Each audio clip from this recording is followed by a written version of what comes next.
welcome to my channel. If you're a returning subscriber, I want to say thank you for always coming back. And if this is your first time, welcome to this beautiful channel. My name is Toby and I'm super excited to have you here. Thank you for stopping by. I would like you to be part of this beautiful channel, so kindly subscribe so that you keep coming back, and I promise you will not be bored on this channel. Thank you. So guys, today I came across this beautiful video and my curiosity was intrigued, so I'll be reacting to Geography Now, Finland. I've been hearing a lot of things about Finland and I thought, okay, I really want to know more. So you will see me reacting to more and more videos of Finland, and that is why today I want to show you this video and you see my sincere reaction. Geography Now, Finland. Okay guys, let's dive right in and watch this amazing video.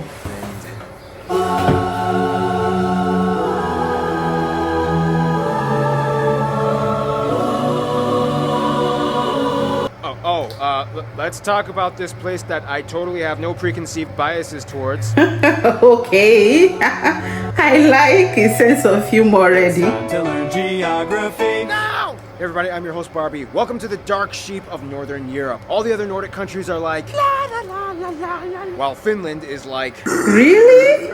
We'll get into the heavy metal thing in a bit, but first, now just remember, Finland is Nordic, but don't call it Scandinavian. There's a huge difference. That title only belongs to Sweden, Denmark, and Norway. Okay. First of all, Finland is located in Northern Europe, lying on the Gulf of Finland and the Gulf of Bothnia, east of all that Scandinavian stuff. To the west, they border Sweden on the Torne River, or the Tornionjoki, until it reaches the tri-point border with Norway at the three-country Cairnstone. And to the east, they border big ol' Russia with another tri-point border with Norway that looks like this. Wow. The country is divided into 19 regions, or maakunta, with the autonomous region that we'll talk about a little bit later, and the capital of Helsinki, located in the south on the Gulf of Finland, which is also the second most northern capital in the world after Reykjavik, Iceland. The country also owns about 180,000 islands, the highest concentration of which found in the Baltic off the coast in the Åland archipelago. Keep in mind, parts of Finland also lie within the Arctic Circle. That's how far up north they are. And the three busiest airports are Helsinki, Oulu, and Rovaniemi. Now my favorite part, territorial anomalies! First of all, with Russia, there are too many split islands and penne enclaves. The islands of Aikaniemi and Sursari, Tarasin-Sari Islands and lakes, the island in the Koitajoki River. Seriously, just play around with Google Earth and see how many you can find. Finally, we get to Sweden and things get interesting. Most of the borders with Sweden run along rivers that eventually flow into the Torne River, and then we get a strange golf course that is split between the two countries in the town of Tornio and Sweden. Not only that, but then you have the strange Market Island right next to Åland in the Gulf of Bothnia, which has an inverted S-shaped border. It had to do with the lighthouse that was built belonging to Finland, but then Sweden was like, hey, it's too close to our side of the island. So they drew a border that was like this to give each side equal shares of the land. See this archipelago cluster of islands right here? Yeah, it belongs to Finland, even though most of the people here speak Swedish. Åland is Finland's strange little administrative anomaly. Long story short, it used to belong to Sweden, but then the Russians took over it in addition to Finland. Then after the Russian Revolution, Finland became free, and then the UN decided Åland should belong to Finland with autonomy. But then the Soviets started attacking again, and then Finland was like, nope, and then fought back relentlessly, defending themselves and Åland, and Sweden just kind of sat there and didn't really do much for Åland as they decided to stay neutral. Finland defending Åland was kind of like the turning point. Now it's kind of like, Åland, come back to me! Look, Sweden, we had some great times, but you kind of really didn't do much for me when things got crazy. I mean, Finland defended me, okay? And he treats me well, okay? His tax incentives are great. It's time to move on. It's not me. It's you. I like this. Also, Finland kind of threatened that if Åland was ceded back to Sweden, they would demand the Tornio Valley. Now, before the whole Soviet thing, Finland operated the regions of Karelia, Sala, Kusamo, Petsamo, and some extra islands in the Gulf. After the wars with the Soviets, these regions were all ceded back to Russia, effectively cutting off their access to the Arctic Ocean. Very quickly, some notable sites and landmarks would have to be the old castles like Savonlinna, Hämeenlinna, Olavinlinna, and the most renowned Suomenlinna. You can probably guess what Linna means by now. Rovaniemi is otherwise known as the home of Santa Claus, where you can go reindeer sledding. Inari and Ivalo is where you can get a real Sami traditional cultural experience. Of course, Helsinki is the epicenter of Finnish architecture and culture, with landmarks such as the Tempeli Aukia Church excavated into a rock, Mannerheim Street, the busiest road with all the shops and austere post-Soviet influenced blocky colonnaded buildings, or the iconic Helsinki Cathedral. Now those are all great, but Finland isn't really much of a tight metropolitan type of country. They love their space and have quite a bunch of it. Let's see what lies outside these cities, shall we?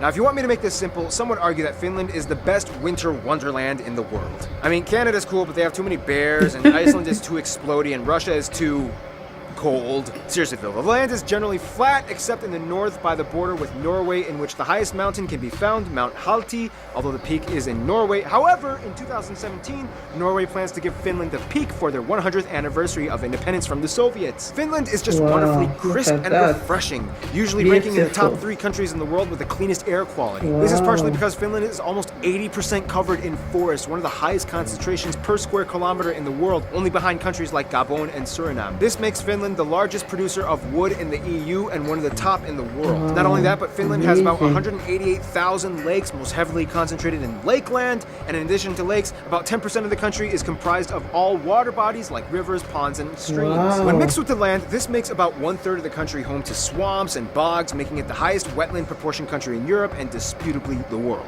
Yeah, maybe. But our floods are crazier. Fittingly, the name for swamp in Finnish is suo, and the word for Finland is suomi. I mean, technically they also have like 9 other words for swamp, like rame, neva, leto, luhta, laiteko, apa, paisa, janka, and korpi. And they love these swamps. One Finnish pastime is jumping in the mud, sometimes naked, and either playing soccer or wrestling. The landscape of Finland is shaped that way because imagine what happens when you crush something under a heavy glacier for a really long time, and then after the glacier melts, you're left with pockety erosion and mineral residue all over. Not only that, but Finland is experiencing a post-glacial rebound in which the land is steadily rising along the coast of the Gulf of Bothnia. Every year, Finland gains about 7 square kilometers and is technically rising out of the sea. The longest river is the Kemijoki that passes through Lapland and reaches the Gulf of Bothnia. And the largest lake, as well as the 4th largest in Europe, Lake Saimaa, is located in the southeast. Because Finland is so far north, they are known for being the land of the midnight sun, as during summer you can literally see the sun for 24 hours a day in the northern parts by the Arctic Circle. And of course, in the winter times, there's hardly any sunlight at all, but if you're lucky, you can witness an aurora borealis, especially in the northern parts. Oh, and by the way, the national animals are the whooper swan and the brown bear. Finnish agriculture is of course very standard for northern European countries. Lots of rye wheat, turnips, potatoes, and of course fishing is huge out here. However, due to the abundance of lakes and rivers, Finns prefer their own domestic freshwater fish like perch, zander, and niukku as opposed to the sea fish. Speaking of which, coming to Finland, chances are you will eventually try reindeer meat in some shape or form,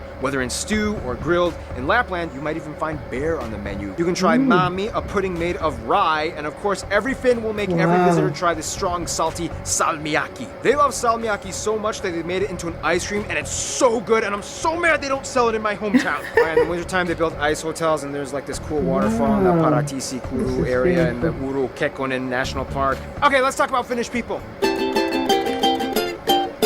Okay, if you go to Finland, you will most likely experience a rather intense yet intriguing social construct. First of all, the country has about 5.5 million people and is the most sparsely populated country in the EU. The country is about 90% ethnically Finnish, about 6% are Swedish, and the rest is made up of everything else under the sun, like Russians, Estonians, Asians, and Africans. They use the euro as currency, they use the type CEF outlets, and they drive on the right side of the road. Of course, the Finnish people speak the Finnish language, which is arguably one of the hardest languages on earth to learn. Conjugation is a mess, nouns and adjectives have inflectionary forms, whatever that means. Nonetheless, Finland has one of the best schooling systems in the world. In Finland, school hours are shorter, less homework is given, and there are virtually no mandated standardized tests apart from the exam you take in your final senior year of high school. Also, if you get your PhD, you have the option to get a sword and a top hat along with your diploma. This is also why Finland is one of the most English-friendly countries in Europe. Children are taught around ages 9 to 11, and most people of the younger generation can at least hold an impressively fluid conversation. Finland is actually a conscription country in which all men ages 18 and up are required to serve either in the military or civilian services anywhere from 165 days to a year, depending on the type of service applied for. Åland Islands are exempt from the military conscription but are required to serve in some kind of institution like the Coast Guard or civil services. Finnish culture is actually pretty funny. The stereotype is that Finns are incredibly quiet and don't talk that much in most public transactions. Just mind your business and no small talk. The cartoon Finnish Nightmares illustrates this concept pretty well. Check it out. Which is funny because Finland is huge on the boisterous, loud, and flashy heavy metal culture, having the highest concentration of heavy metal bands out of any other country in the world, with nearly 650 per 1 million residents. Finns also invented the wife carrying competition, in which a man must carry either his wife or girlfriend or any girl that agrees to get tossed around in an obstacle course, and the winner gets the women's weight in beer. It's very strategic because if you want to win, you might want to carry a lighter wife, but if you want more beer, you better do your squats, bro. Now, if you must know one thing about Finnish culture, you have to know about sauna. The Finns invented the sauna. Most homes, hotels, and apartments have a sauna built into them. They actually had a sauna competition at one point, but then a Russian guy died and they had to kind of cancel it. Overall, though, Finns are kind of brought up in a mindset known as sisu. It's kind of hard to explain the exact definition of it, but it kind of means something like guts or determination and never giving up, which really helped them along the fight with the Soviets. Sisu is to Finland what Jantaloen is to Denmark. There are so many other things I wish we could talk about, but we're running out of time. But we do have time for friend time! Why?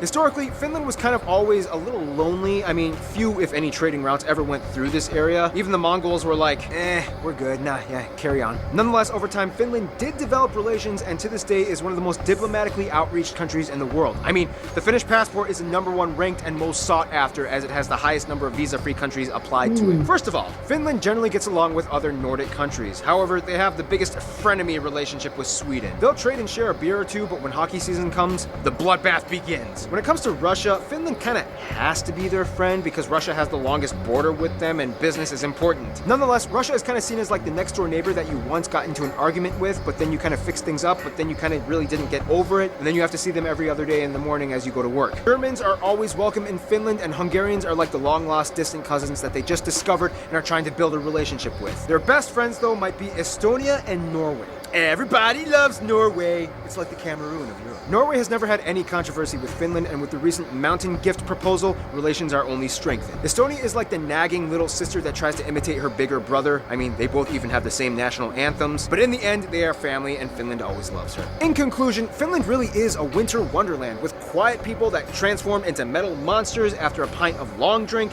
topping their days off, baking themselves in human ovens for fun. And with that, we finish the Finnish episode. You waited for that for over 2 minutes. That was so fun to watch, very informative, and his presentation was very detailed, fun, interesting. Like, I didn't want it to finish. I have learned a lot about Finland today, and I'm going to learn more. My interest has greatly been intrigued. I really want to know more about Finland. If you are from Finland and you're watching this, I want to meet you. Please let me know your thoughts in the comment section. Let's chat. Tell me more interesting facts about Finland. What do you think? What are the beautiful places you have in Finland that you would like people to visit? Because, like, yeah, I love what I hear already. Okay guys, if you are watching up till now and you've not subscribed to my channel, please kindly support me and subscribe, and I promise you will love every content I put out there. Thank you so much guys for watching today. I really appreciate it. Till we see again next time. Bye.